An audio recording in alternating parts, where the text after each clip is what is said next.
Pirated SPG. Striktong patnubay at gabay ng magulang ang kailangan. Maaaring may masiselang tema, lengguwahe, karahasan, sexual, horror o droga na hindi angkop sa mga bata.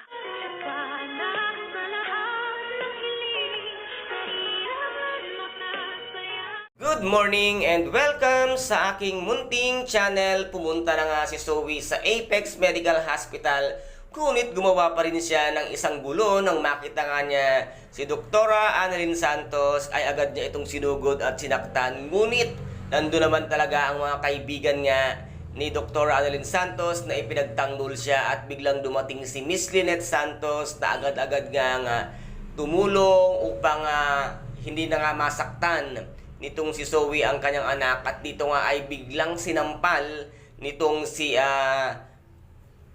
Miss Lynette Santos si Zoe na kanyang ikinabigla at sinabi nga niya na diba sinabi ko sa'yo huwag na huwag mong kakantiin ang anak ko dahil ako na mismo ang makakalaban mo at hindi na rin kita kukonsintihin sa lahat ng kalokohan mo dahil ibibigay ko na ang narapat na para sa'yo. Ito nga ang sabi ni Miss Lynette at dito nga naman ay nakita nga ni Doc RJ kaya't kinaladkad siyang lalo at ipinakuha na nga ang mga gamit niya dito nga sa Apex Medical Hospital at ipinagtabo yan at itinulak pa siya ni Dr. RJ Tanyag.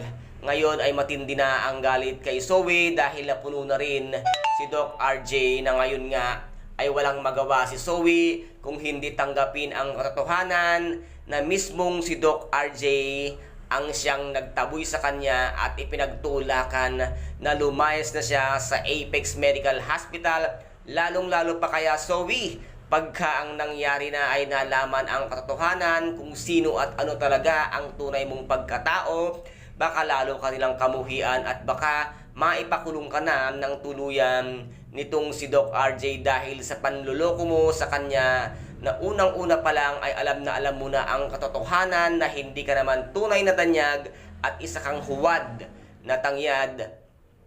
Kaya ngayon ay tikman mo rin ang lupit at galit ng isang Doc RJ Tanyag. And guys, ito po ang ating pakaaabangan dito nga sa abot kamay na pangarap na kung saan ay napaka-intense at kapanapanabik ng bawat eksena. At kung nagustuhan po ninyo ang aking videos for today, paki-subscribe na lamang po ng aking channel, paki-like and share para maging update kayo sa lahat ng gagawin kong videos. Maraming salamat po. Ingat, God bless and bye-bye!